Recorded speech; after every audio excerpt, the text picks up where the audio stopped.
How you guys doing? Welcome to Woodworking with Adrian.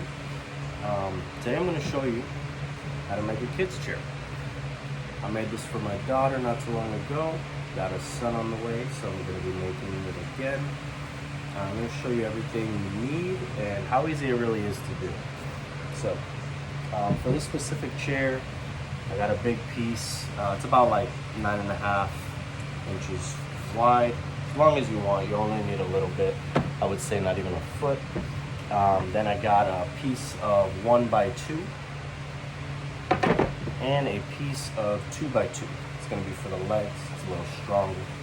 And 1x2 is really just for the frame. Now, things you are going to need, you're going to need some kind of saw. I got a jigsaw from Santa a few Christmases ago.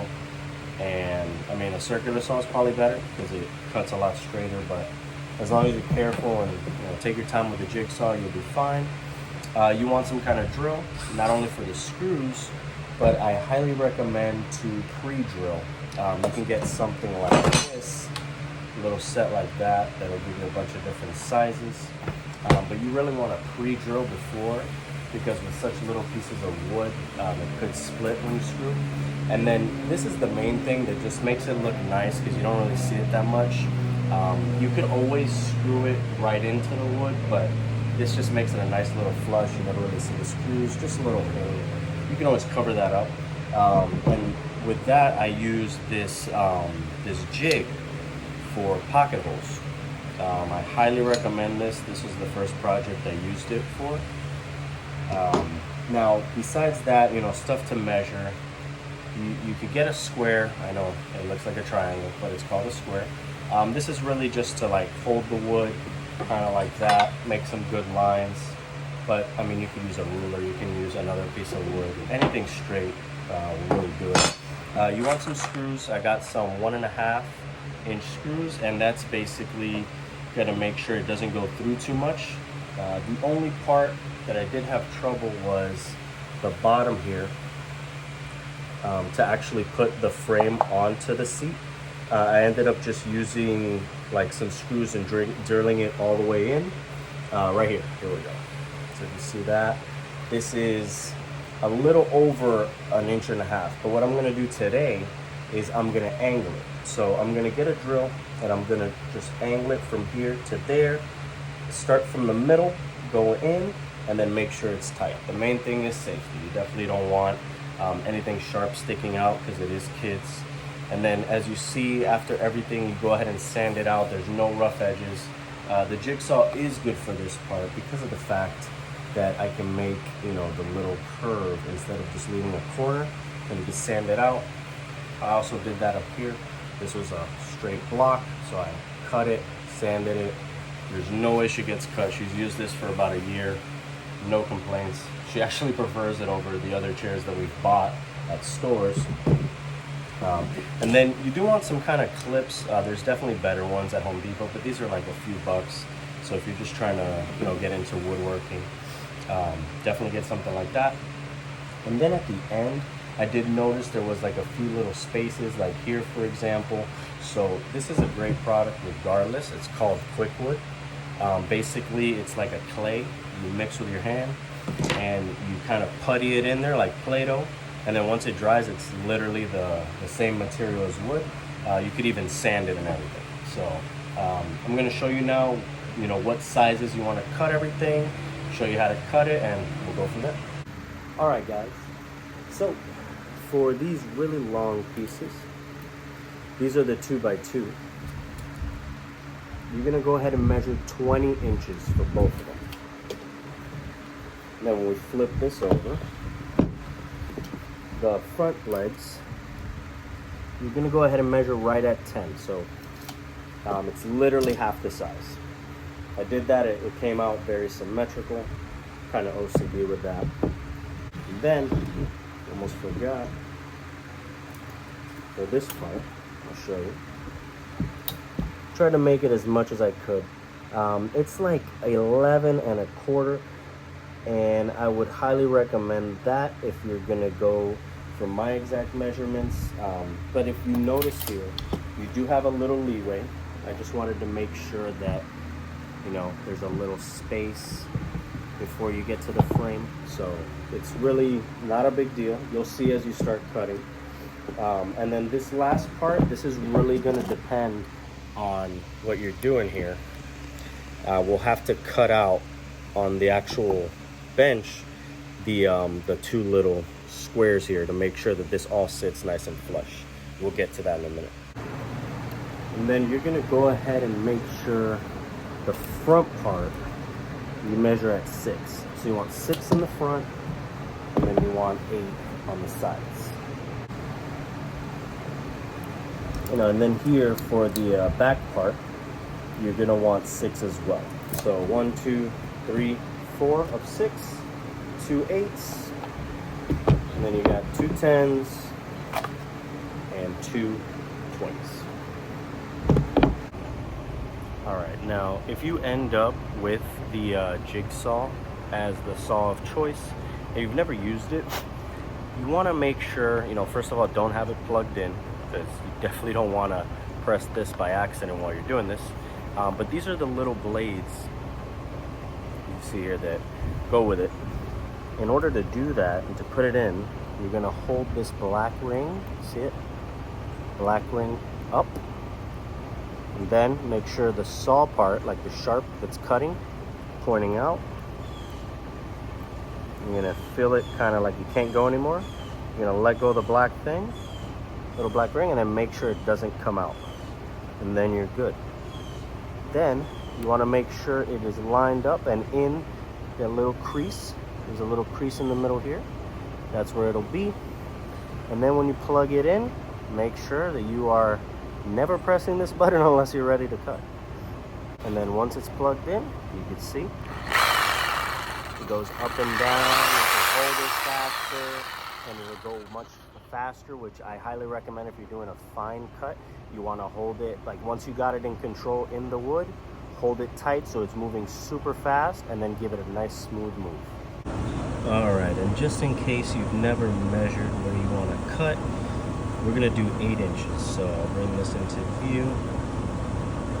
We're gonna mark 8 inches.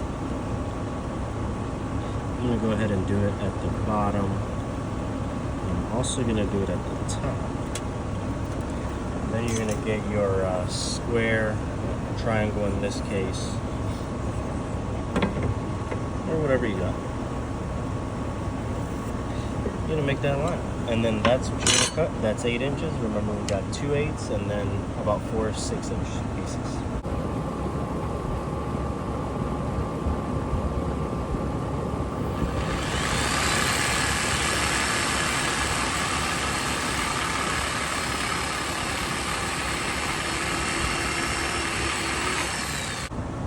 Now, after I cut the wood, that's when I go ahead and go to measure my other piece. Because I've noticed if I just start making lines, once I actually cut, it might be just slightly less than what I originally thought. And also, once I do the line, I try to cut right off to the side of the line, since that's going to be the complete, 8-inch mark that you need. So always remember that. This is what I mean. So starting here all the way to this line, that's what I need, right? So I'm cutting right at the line, but going on this side, so I get that whole mark, and then that's the whole 8 inches. And now look, you don't even need, 2 horse tables. These are actually 2 tables that I used to use to eat. And here are the clips. Make sure it's nice and sturdy, and then you can cut right there on that line.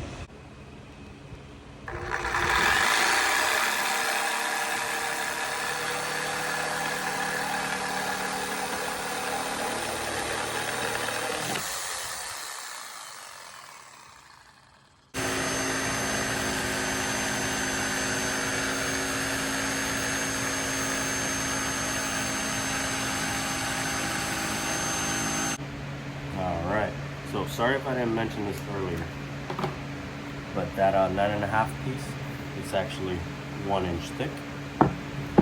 Then make sure you have your 6-inch pieces, 4 of those. These are the 1x2s, 8-inch pieces, 1x2s, and then 10-inch for the 2x2, and 20 for the 2x2. Now I'm going to show you how we put it all together. Now remember, you don't always need the pocket holes. You could just, come here and just drill right into this piece. But I like how they look. I like how at the end, some of these are flush. You don't really see it, especially these here. You gotta go to the back of the chair to actually see it. So I use this. This is that jig that I was telling you about for the pocket holes. And it looks like, when I put it in, it looks like I'm gonna just go right into the middle of the wood, but it doesn't. It actually goes all the way up to over here. And then you're gonna have it right there on the side, kind of like how these look.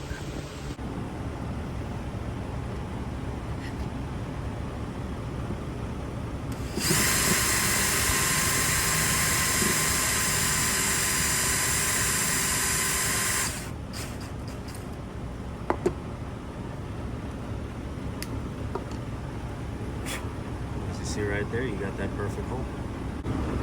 Now if you do choose to get this pocket hole jig, it does come with little instructions here. See if this clears up. There we go. Basically based on what you're using. So I'm using 1.5 inch screws, so you want to set it at 3/4, and then that is literally what I have right here. If you want to see. 3/4. Okay guys, now once you have your pocket holes on all the little pieces, remember the 2/8 and the 4/6, then the most important part comes. You're gonna have to take a break.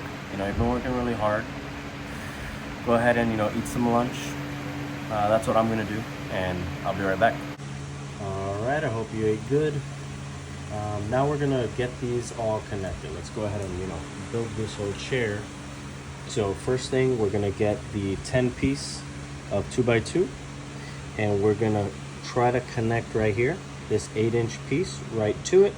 Now, I got my pieces right here. Here's the 10, here's the 8. You wanna put it like right in the middle, if you could. And then make sure it's nice and flush, because that's where the bench of the seat's gonna go.